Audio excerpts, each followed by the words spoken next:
कहानी स्टार्ट होती है और हमें अंकित और मानसी दिखाए जाते हैं। सबसे पहले तो तुम मानसी की चुमचे देखना बंद करो और मेरी बात पर ध्यान दो। मानसी अंकित से बहुत प्यार करती है, उसको याद करके दिन में 4 बार करती है, पर अंकित ने तो जैसे मानो हाथ डाल के ही फाड़ दिया, उसके जगे हुए अरमानों को वापस जमीन में गाड़ दिया। क्योंकि वो मानसी से कहता है कि उसकी जल्दी ही मिथिला नाम की एक लड़की से शादी होने वाली है। मिथिला की गाड़ी के पीछे के टायर बहुत मोटे हैं और जब उसने अपनी चाबी उसके टायरों में लगाई तो कसम से उसकी गाड़ी तो 90 की स्पीड से भागने लगी। इसलिए वो मिथिला से शादी करना चाहता है और उसके साथ हर रोज लॉन्ग ड्राइव पर जाना चाहता है। मानसी का तो जैसे मानो नीचे की आंख का पानी ही सूख गया और ऊपर की आंखों से बाढ़ आने लगी। देखते ही देखते 5 साल बीत जाते हैं और हम देखते हैं अंकित और मिथिला की शादी को काफी टाइम हो गया होता है, पर इसके बावजूद भी अंकित आज तक मिथिला को ठीक से बजा नहीं पाया था, क्योंकि वो कभी भी मिथिला को मंजिल तक पहुंचा ही नहीं पाता था। इससे पहले ही जमीन में गिर के धड़ाम हो जाता था। आज मिथिला ने उसको शिलाजीत देकर मैदान पे उतारा था, पर इसके बावजूद भी वो 30 सेकंड में ही पानी पानी हो जाता है।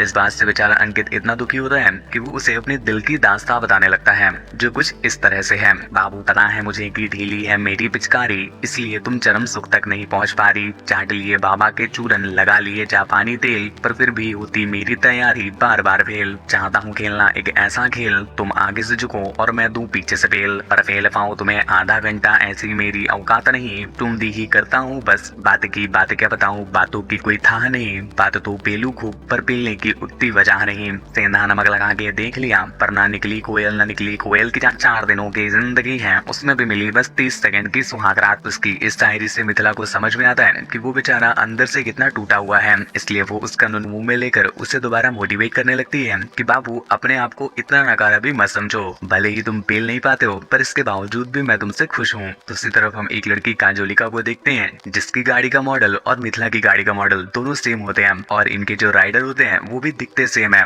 पर यहाँ पर ध्रुव जो राइडिंग करता है वो लंबी रेस की राइडिंग करता है। इस वजह से काजोल ध्रुव से बहुत खुश होती है, क्योंकि वो उसे लंबे सफर पे ले जाता है और जल्दी वापस नहीं आता है। पर ध्रुव में किसी चीज से उदास दिखाई दे रहा था। दरअसल उसकी उदासी का रीजन उसकी ठुकासी ख्वाहिशें होती है, क्योंकि उसकी टंकी बहुत जल्दी ही भर जाया करती थी, पर उसकी टंकी को खाली करने के लिए काजोल इतनी जल्दी तैयार नहीं होती थी। इसलिए ध्रुव ने एक और गाड़ी का मॉडल बाहर सेट कर रखा होता है और इस चीज का रिग्रेट उसे हमेशा रहता है। पर अब वो अपनी बाहर वाली गाड़ी की आरसी में अपना नाम कटवाना चाहता है और पूरी तरह से अपनी इस घर वाली गाड़ी की आरसी का ओनर बनना चाहता है। अभी पूरी स्पीड में अपनी गाड़ी को दौड़ाने के बाद ये दोनों जब रेस्ट कर रहे होते हैं, तभी काजोल उसे अपनी एक फ्रेंड की फोटो दिखाती है और ये देखकर ध्रुव की फटके हाथ में आ जाती है, क्योंकि ये फ्रेंड कोई और नहीं बल्कि वही लड़की थी जिसकी ध्रुव दबा के ले रहा था। इधर अंकित की ऐसी फटी पड़ी होती है कि उसे कुछ समझ नहीं आ रहा होता है। तभी उसे कहीं से सुनने को मिलता है कि कुछ लौंडे भी पैसे लेकर पिलाई का चरम सुख देते हैं। तो इस बारे में वो अपनी पत्नी मिथिला से बात करता है, पर ये सुनकर तो मिथिला की झाड़ियों में आग लग जाती है और वो उसे करियाने लगती है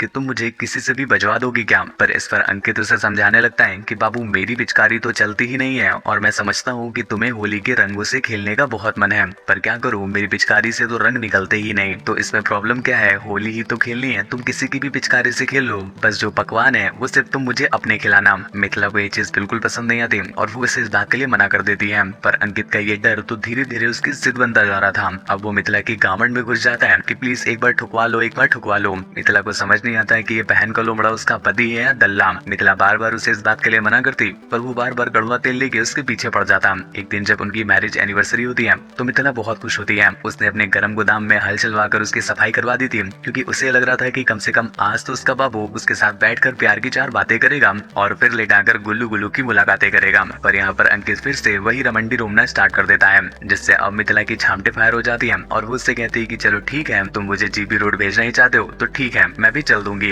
ये सुनकर अंकित बहुत खुश होता है और तुरंत ही मुन्नी बाई के कोठे से एक मुन्ना को ऑर्डर कर देता है। गुस्से में मिथिला भी होटल की चाबी लेकर होटल के रूम में जाकर बैठ जाती है। अब मुन्ना को आने में थोड़ा टाइम लगने वाला था, इसलिए मिथिला वहीं पर अपनी बिल्ली के साथ खेलने लग जाती है। कुछ देर के बाद दरवाजे की घंटी बजती है और मुन्नू अपने चन्नू के साथ वहाँ पर पहुँच जाता है। अगली सुबह लड़खड़ाती चालों के साथ जब मिथिला घर पर वापस आती है तो वो देखती है कि अंकित तो पूरी रात दबा के पी रहा था, दारू दबा के पी रहा था। अंकित भी उसकी लड़खड़ाती चाल देखकर समझ जाता है कि लौंडे ने उसकी टांग उठा के पीला है, जिस पर अंकित उससे सवाल करता है क्या तुम्हें उस लौंडे का लेकर मजा आया। जिससे सुनकर मिथिला कुछ कहती नहीं बल्कि उसे 5 साल पुरानी बात बताने लगती है। वो बताती है कि 5 साल पहले उसका एक बॉयफ्रेंड हुआ करता था जिसका नाम ध्रुव था और आज भी वो उसके साथ ठुकाई वाले रिलेशनशिप में है। दोस्तों ध्रुव जिसको ठोक बजा रहा होता है वो कोई और लड़की नहीं, वो मिथिला ही होती है। और यहाँ पर हमें एक बात और पता चलती है कि काजोल की जो बेस्ट फ्रेंड है जिसकी उसने फोटो दिखाई थी वो भी मिथिला ही होती है। मतलब एक तरह से बहन की चुम्मत, ये सभी आपस में ही एक दूसरे का जूठा खा रहे हैं। खैर बैक टू द स्टोरी। 5 सालों पहले जब ध्रुव मिथिला का बॉयफ्रेंड हुआ करता था, तभी मिथिला को पता चल जाता है कि उसकी शादी उसकी ही बेस्ट फ्रेंड काजोल के साथ होने वाली है। अब भाई साहब ये सुनकर तो मिथिला की जैसे मानो फट्टी फ्लावर हो जाती है,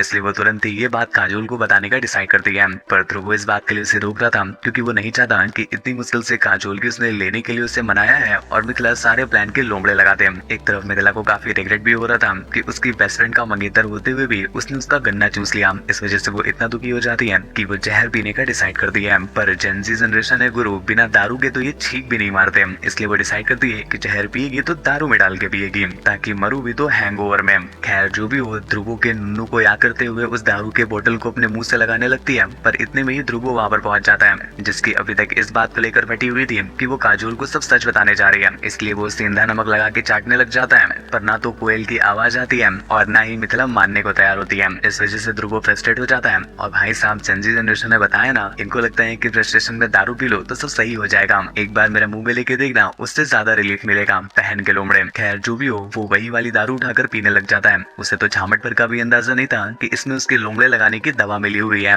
जिससे उसके वहीं पर एल लग जाते हैं। इधर अंकित मित्रा को इस तरह से रोता हुआ देखकर उसके पास आ जाता है और उससे कहता है कि बाबू, मैं तुम्हारी प्रॉब्लम को अच्छे से समझता हूँ, तुमने पास्ट में भले ही किसी का गन्ना लिया हो, मुझे इस बात से प्रॉब्लम नहीं है और आज के बाद मैं तुम्हें किसी और का गन्ना लेने के लिए बोलूंगा भी नहीं। जिसके साथ ही ये कहानी यहीं पर एंड हो जाती है। तो मेरे